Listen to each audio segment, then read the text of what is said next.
Hi, this is Sherry Mugo from the Formilae team, and in this tutorial I will be demonstrating how to set up multi-question groups in the Form Builder tool for when you're building your forms. So first we will demo the multi-question group. So here we're in a demo form for a massage therapist, and there's a question in the form that asks, are you taking any medications currently? So when you select yes, um, you get a group of questions that you need to answer in order to enter all of your medications. So this is what a multi-question group consists of: a group of questions that the user may want to enter data for repetitively. So if you have 5 medications that you're taking, you will be able to add the button or click the button, and then a new fields in the entire group will be displayed.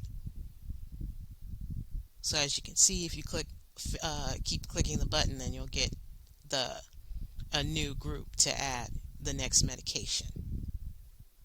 Okay, so that's a demo of that. And so let's go to the form builder so we can learn how to set that up. Now in the form builder tool, you only have to set up a multi-question group once. You don't have to enter uh, the repetitive fields.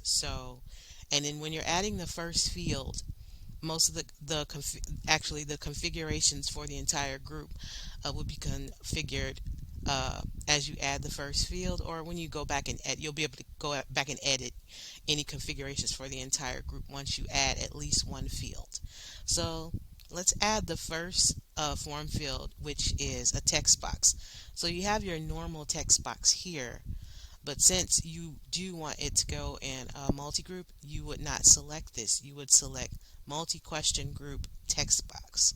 So you have your text box, radio button list, pull down all the different field types, but just always be sure that if this field is going into a multi-question group, to select multi-question group and then the field type. So in this case, it's easy. It's just 2 text boxes. So let's select text box. And then the group name is going to be whatever you want this label to be. So you don't have to enter the number, that'll be automated, but you want to enter this first part, which is medication. So it's a medication form group. So we're going to type medication. Okay. And then for group question, this is where you would enter this header text here. So it'll say, please enter the medications you are taking.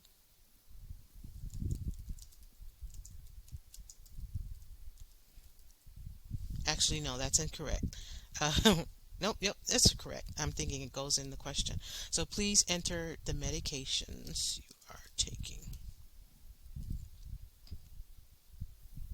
And then the actual question will be the individual question. So maybe a little confusing at first, but uh, you'll get used to it after using it.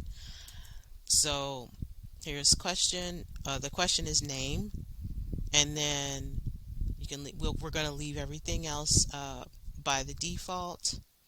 And then here's where, except for here's where we set the how many times. Like if you only want your user to enter maybe 10 medications, up to 10, you can set a maximum. So let's set this to 5, and then display count.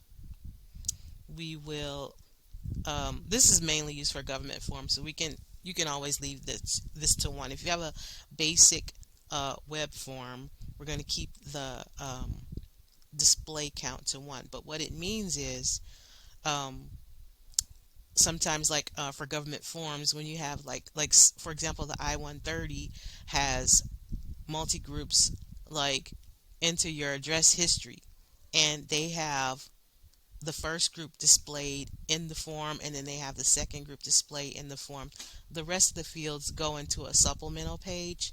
So you can leave this the default 1.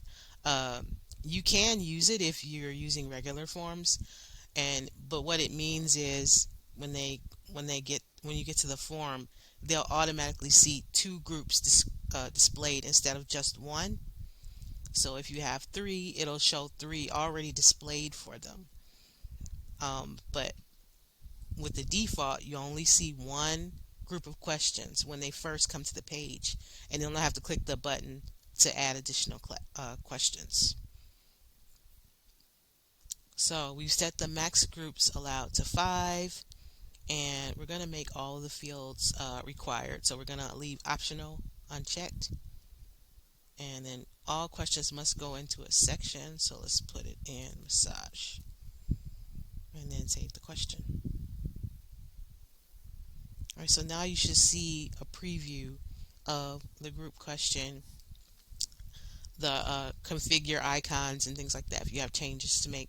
So if you have changes to make to an individual field within the group, you want to make it inactive, or maybe change the wording for the question, what type of characters are allowed, you would click on that icon. But if you want to make changes to the entire group, you would click this icon, and then here's where you would modify the group name, group question, the max groups allowed, the group display count, any dependency logic or conditional logic for the entire group. If you want header, info, footer text above the entire or above below the entire group, this is where you would modify that. So now let's add the second question. Each additional question will be easy because all of the configurations for the entire group will be pre-populated. So don't forget to select multi-group question, or if you select text box by mistake, it won't go inside of the group. So you just have to remember to always select multi-question group. So it's going to be another text box, and then I believe the second question is reason. Yep. So here you'll be able to auto select the group, and it'll know that it's going inside of that group. Then we need to fill in the question, which is reason. And then as you can see, some of the fields are disabled because at this point you'll need to modify any of this in this icon here. And all of this is disabled. And you don't even have to enter your section name this time because it knows that it's going into that section because you selected the group before. And then we're going to click Save. And now your group is finished. So again, if you had other questions in the form and you wanted to sort this group below another question in the form or above it, you would use this. If you wanted to delete the entire group, you would click this icon.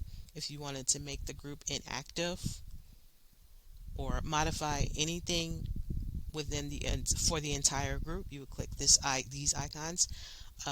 If you want to modify or sort individual questions, so let's sort the reason above the name as a demo.